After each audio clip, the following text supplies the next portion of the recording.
Okay, this is a requested video from a friend of mine, and he wanted me to compare the Drumslinger Pad, which I've already reviewed. You can see that on my channel. Compare that to the top part of a free-floating snare drum, which a lot of guys on the internet are taking off an old drum and making into a what they call a hybrid snare. There's actually no snares on it, but anyway, let's do a little comparison here. At this point, in my opinion, there is no comparison. The Drumslinger has a bass with felt, built like a tank, a chrome die-cast rim. Underneath the head here, what makes the bounce or the response is a piece of cork, a piece of rubber, and some well-placed discs. I'm not adventuresome enough to take this apart right now because it doesn't need a new head, but the response of this pad is, second to none. And I've played on almost every pad known to man, but it just bounces for days.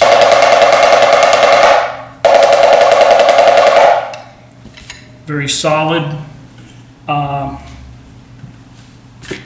very responsive at the edge. Very similar to a drum because you're getting a different sound from the center, slightly off center, and at the edge, right? The 13-inch model and the 14-inch model, you can do rim shots, cross shot, if that's what you're into or if that's what the music calls for. But very responsive. And it's not a deafening sound. I've lost some of my upper pitch frequencies over the years, being associated with bands and teaching for, this year will be 40 years, believe it or not. But it's not that loud. Now, if you put it up to your ear, sure, but it's very dead and very responsive. In stark contrast, the top part, and this is a Yamaha, you can take them off the Pearl or anything, Ludwig, Premier, Dynasty. This is basically just the top head assembly taken off. All right. Hold on to your ears. Okay, so without anything underneath the head to dampen it, it's a no-go. I did experiment one day, and let me see if I can find these pads. I put a Outlander,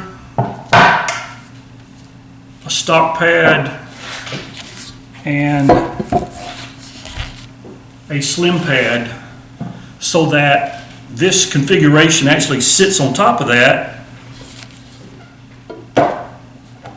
and it makes it sound more like. But what is making most of the bounce, most of the response on this pad in its present configuration with these pads underneath is the actual pad that's underneath this head. It's still very loud.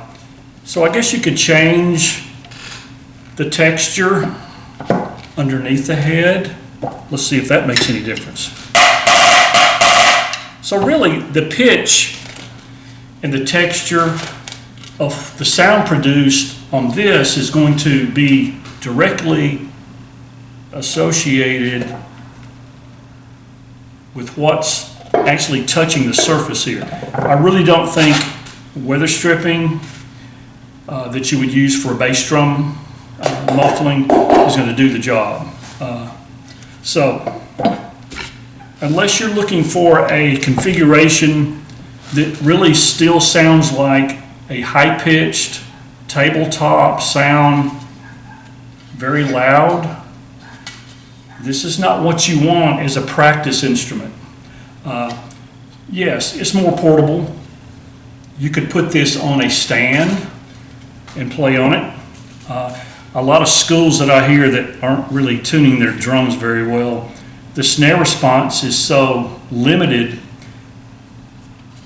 This sounds about like what you're getting out of the drums anyway, even with the snares. Now I still have the snares from this configuration, but there's really no way to put those in. You can't stretch them and crank them in there. You just can't do that. So in my excuse me, in my opinion, if you're looking for something that's a little more full-sized for a practice application,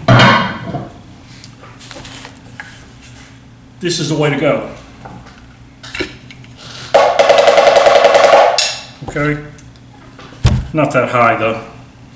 Let's take off some of these.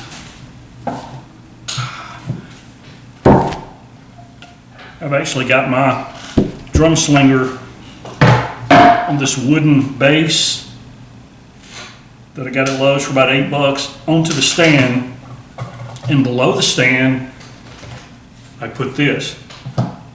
Now these will actually fit on a stand because there are 3 holes here. And you don't have to use the holes. You can just put it on a regular stand and just put it on there, and it'll be fine. But this fits perfectly within the confines of these little discs, which are actually supposed to help you. So you can tell a little bit of difference if you put it on a tabletop as opposed to on top of another pad. So hopefully that clears up some of the questions you may have or others may have about the comparison of the Drumslinger, which looks fairly reasonably like this, but not quite. I mean, if you could affix something under here permanently, I don't know how you would close this in. I threw out the bottom rims because you can't put the bottom rims of the Yamaha on here. There's no way to do that. So threw them in a dumpster, didn't need it, just something else to collect dust. But that's about all I got to say. The Drumslinger wins hands down.